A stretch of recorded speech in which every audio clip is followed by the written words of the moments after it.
तो जितनी limited knowledge मेरी है अस्त्रों के बारे में, जी सुनने में आया कि एक बार सुदर्शन चक्र की टक्कर हुई थी त्रिशूल के साथ। जी। तो ये कहानी सुनाई है सर। आ, ये जो ये मेटाफोरिक है कि त्रिशूल का सुदर्शन चक्र से आ, टक्कर हुआ था। ये एक्चुअली कई बार शिव और विष्णु आपस में लड़ चुके हैं, कारण अलग अलग बने हैं, लेकिन इनकी भिड़ंत हुई है। तो विष्णु जो हैं वो प्रोटेक्टर होते हैं और शिव जो हैं वो डिस्ट्रॉयर होते हैं। लेकिन उन्होंने अर्थ के लिए कभी ऐसा अलग अलग साइड लेके नहीं लड़ा है। इनके कारण बहुत ही कॉम्प्लिकेटेड रीजंस बने हैं। पहला रीज़न, और इनके जब फाइट हुए हैं तो इसमें ये हुआ है कि एक बार शिव जी ने विष्णु जी पे त्रिशूल चला दिया था और त्रिशूल विष्णु जी के छाती पे गड़ भी गया था। और जैसे ही वो गड़ा तब शिव जी को ये रियलाइज़ हुआ कि भाई मतलब मैं गुस्से में ये मैं क्या कर दिया। और फिर विष्णु जी ने बताया कि ये पूरा जो किया कराया वो मेरे ही है, ये मैंने आपसे करवाया है क्योंकि मुझे आपको सांसारिक जीवन में वापस लाना था।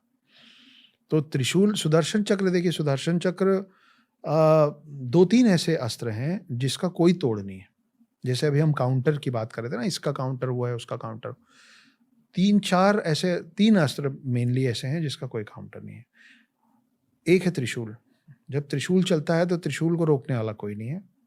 लेकिन ऑन दी कॉन्ट्ररी एक बार हनुमान जी और शिव जी का युद्ध हो गया था। तो शिव जी ने त्रिशूल चलाया था और हनुमान जी शिव जी के ही अवतार हैं।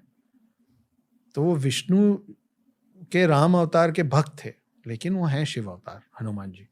तो उन्होंने उस त्रिशूल को निगल लिया था। वो अपना साइज इतना बड़ा कर लिया कि उनके अंदर जाके त्रिशूल खो गया था। तो शिव जी को उसको वापस मांगना पड़ा था कि जब हो गया उनके बीच का, तो बोले वापस करो मेरा शस्त्र। और ऐसे ही हनुमान जी एक बार सुदर्शन चक्र को भी निकल गए थे।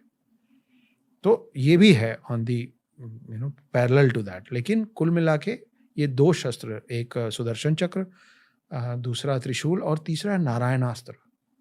नारायण विष्णु जी का ही एक नाम है।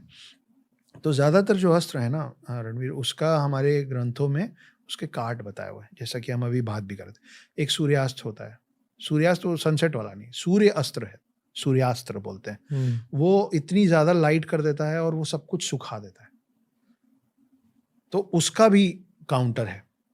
लेकिन नारायणास्त्र का एक ही काउंटर है। वो काउंटर ये है कि जब नारायणास्त्र आपकी तरफ चला दिया जाए तो you have to be submissive to it. आप सरेंडर कर दीजिए तो नारायणास्त्र आपको नुकसान नहीं कर पाएगा जी।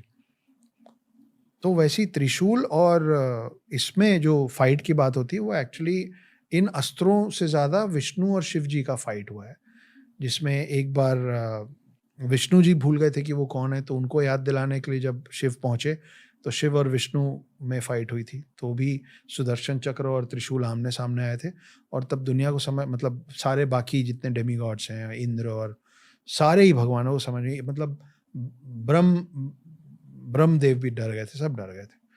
और इनका फाइट चला, बहुत लंबा चला। और उसके बाद फिर गणेश जी आके उसके फाइट को रोके थे, विष्णु जी को ये याद दिला के कि भाई आप याद कीजिए कि आपके पास इतने ताकतवर अस्त्र शस्त्र कैसे हैं, कौन है आप। फिर विष्णु जी सोचना चालू किए कि मैं हूँ कौन, और तब उनको याद आया कि मैं ये हूँ। तो ऐसे 2-3 बार ये दोनों एक दूसरे के खिलाफ आए हैं। लेकिन सुदर्शन चक्र और त्रिशूल ऐसा आके टकराया हो, ऐसा कोई अभी तक मेरे पढ़ने में तो नहीं आया। और ये शायद इसलिए भी आमने सामने इनको नहीं किया जा रहा है क्योंकि फिर इसमें जीत हार हो नहीं सकती। जी।